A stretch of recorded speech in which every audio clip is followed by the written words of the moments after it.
Hello, YouTube. Welcome back. It's your old pal, Triple D, back on the grind. Trail of Destruction, Adventure 7. This one is for 8th level characters. And I was reading this adventure. I was skimming it yesterday. At first, I was looking through it, and I'm like, maybe this one isn't half bad. But the devil is in the details, as they say. And this is ultimately... this is going to be one of the easiest adventures for any competent group. This is a cakewalk. I mean, this is like... Ohio State versus Bowling Green. Your players are going to be through with this adventure, and if you run it sort of as they suggest, they're going to be looking at each other and wondering, is that it? So yes, let us get right to it. The land is Tletepec. I think I'm saying that right. And the players are just arriving, maybe heading towards the town of Itizalan. Kind of an Aztec feel to this adventure, maybe Mayan, I'm not sure which. But yes, it is sort of gives a Central American vibe on this one. When the players arrive, they will encounter a caravan attack. Yes, a caravan is being attacked by salamanders and fire snakes. So they get you into the action right away, which I actually always think is a pretty good way to get the blood going in an adventure. Start them out with a little combat. Nothing wrong there. The only bad thing is... this is possibly the only combat that the players will engage in. And they're not going to engage in any sort of meaningful interactions, I believe, later on either. But we will get to that. So yes, it is assumed that your players will take care of business. And save the caravan. When they do so, they will speak to Amayali, who is supposed to be a survivor. And I believe she will thank them and ask them to ride the rest of the way to Itizalan. And I think there you're kind of learning this is a very kind of volcanic land. There's earthquakes and volcanoes all around. And they are wondering what is plaguing the land. Why are all these earthquakes starting? So... Amayale will tell the players that she sent 4 warriors to the Twin Gods Observatory to try to figure out why these earthquakes are happening. I guess the observatory is, I'm not sure, maybe like a think tank or something. I don't know. But yeah, it's a tower of learning of some kind. So she will pay the players to go find out what happened to these warriors, because they have not reported back, and perhaps something has happened to them. So it is up to the players, but obviously they should probably be saying yes to this. So they will kind of explore Itizalan for a little bit, and then they will set off to the observatory. But not before they meet one of the most annoying NPCs so far that I've seen in this book. Oline is their name. Yes, this is the sacrifice to wokeness in this particular adventure. It is a they/them character, and Oline is. let me just say, if your DM is an aficionado of community theater.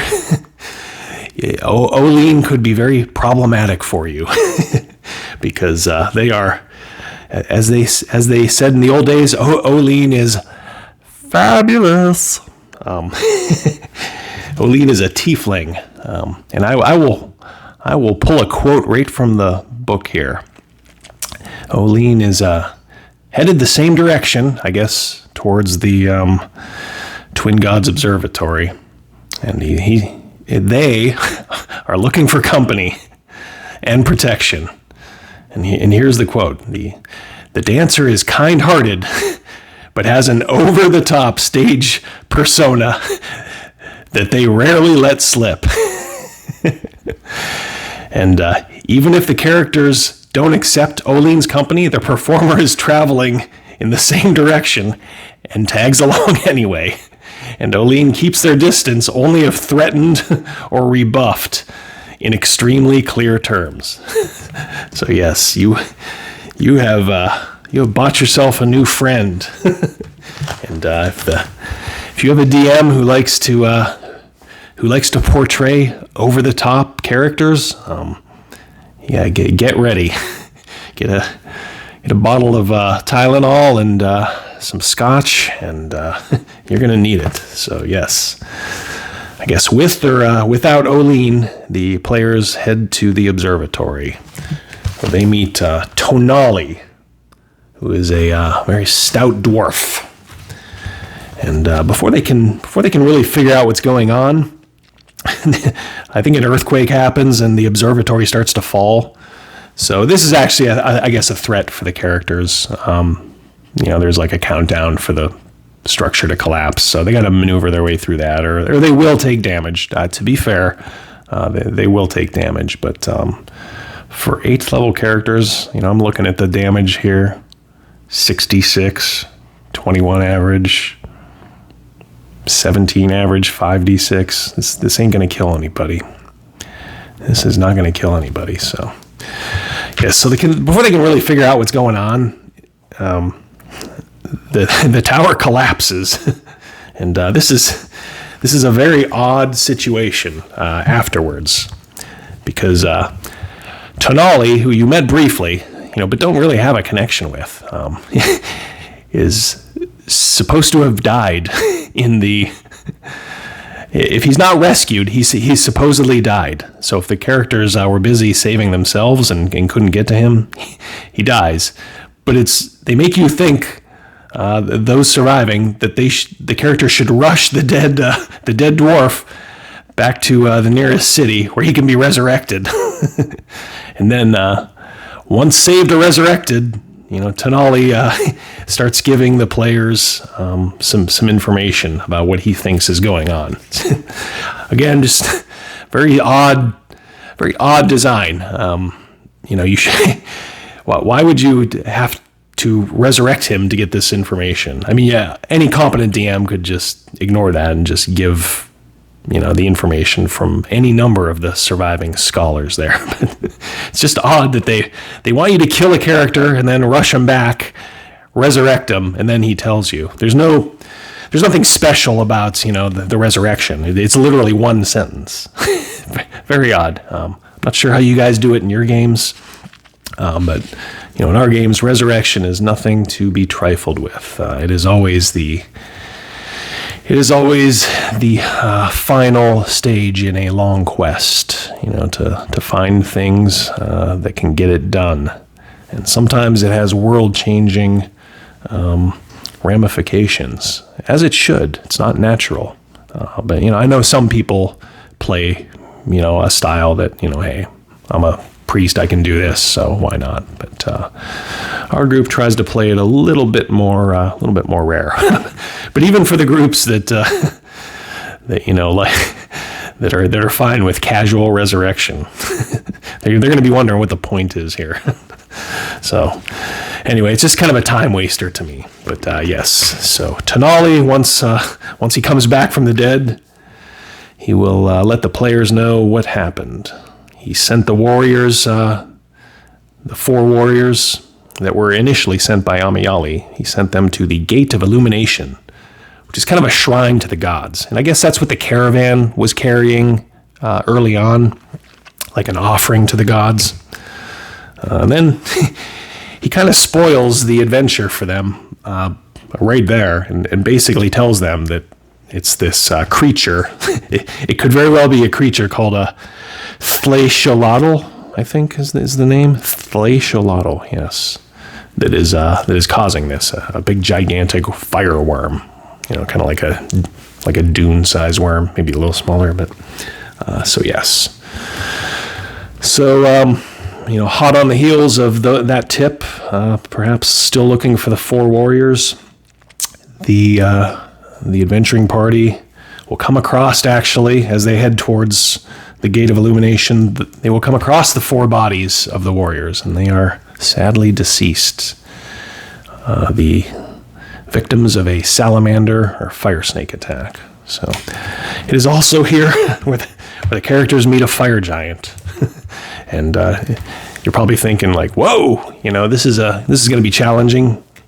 And this fire giant does not want to fight. He's actually trying to protect the land and is essentially on the player's side. He's just confused because he thinks that they're going to give an offering to the fire gods to bring more of these worms back in. I don't know. He's on their side, but there could be a misunderstanding, and they might fight, but he does not make the first move.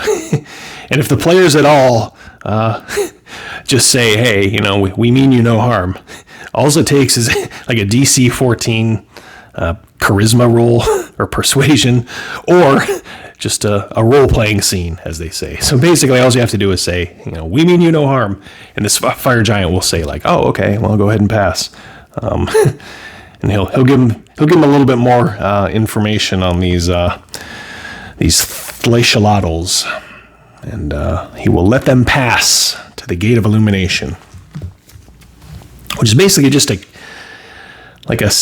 couple of rooms carved in a volcano, and it ultimately leads to a dramatic ledge, where there's a pool of lava. This is where you put your offering to the gods. So yes, the players will go through here. This really annoyed me. This is the Gate of Illumination has like 6 areas in it. So normally you would think, let's start these, number them from 1, from 1 to 6. But they number them from 11, 12, 13, 14, 15, and then 16. So your DM might be like, furiously going back, wondering if they missed part of the dungeon, as it were, a very small dungeon. But no, that is it. There's no other map. There's no other tactical map in here. There's just one, and it's, for some reason, starts with the number 11.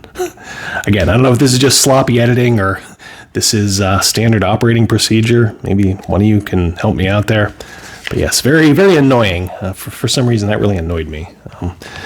So yes, they will, when they go through the Gate of Illumination, it's already being inhabited. There's a couple of salamanders and maybe fire snakes, and this will actually only be I think the second, the second bit of combat, provided they bypass the fire giant. So yes, they can probably bypass this too if they wanted. But yes, they will take care of business here. This is easy money, as they say. And then they will finally meet the Thlashaladdle. Its name is Isel. And you would think for a gigantic fire worm, fire, I don't know, it's actually not too bad looking. It looks pretty cool. This giant kind of fire lizard. But it's not a force of nature. No, that would be too cruel. This thing has intelligence, and instead of just blindly attacking, the players can parlay with it. And this time, instead of just a DC 14, it's just going to take a DC 20 persuasion roll, or just role playing. So it's up to the DM. If there's a good enough reason why this thing should stop attacking people, then it will say, sure, no, why not? And you'll be happy to know that if Oline has traveled with you this whole way, he will volunteer to stay at this Gate of Illumination and keep this big fire lizard company. Apparently he likes the idea of a regular audience for his shenanigans. So yes, that brings us to the end. So final thoughts of a very, very easy adventure. If a group of 4 or 5 players can't, cough up, a DC 14 on someone's persuasion, especially when, if you have a forgiving DM and, people are using the inspiration rule, then they're probably not 8th level. So yes, it's it's going to be very easy to bypass the fire giant, and even a DC 20. I think if you just role play it well enough, DMs nowadays would probably be like, oh, okay, we can do this. We can do this without combat. So the sum total of your players, blood and sweat will be a couple of easy combats against salamanders and fire snakes, and just navigating the destruction of the tower. And they will get bonus points for having to deal with Oline. So yes, Oline is. If you have any, if anybody has gone through this and they have an Oline story, let me know. So yeah, other than that, there's nothing, about the land itself that seems too bad. Although they do talk about the festivals that they have and the and the type of food that's served at these festivals. But to their credit, it's just kind of tucked back into the back of the Gazetteer for this land. So it's just kind of an easy, slightly depressing adventure. When you're going through stuff like this, I just kind of picture a bleak landscape, earthquakes, fire, lava, and, usually could be the scene of something dramatic, but I don't think so here. I do not think so at all. The way this adventure is structured, this is going to be a piece of cake. So, all right, that will do it for this one. Not very good at all, bad design, and a very annoying NPC. So we will let it go here, and we will catch you for Adventure 8. We are now more than halfway through. So remember, hit that like button. Hit the subscribe button if you like what you see. I'll keep doing these. We did a live stream on Friday where we talked about the state of Gen Con. I have gone with my buddies to Gen Con, at least 10 times in the past. So we have a pretty good insight of where the con used to be and kind of where it was heading, when we stopped going. And that was a couple years ago before COVID. We of course, did not go this year, but we talked about it. So if you look on my channel, you can find that live stream. We also talk about a very interesting table story from Gen Con 2015. And we got more of those coming. So, all right, we will talk to you on the flip side. Goodbye.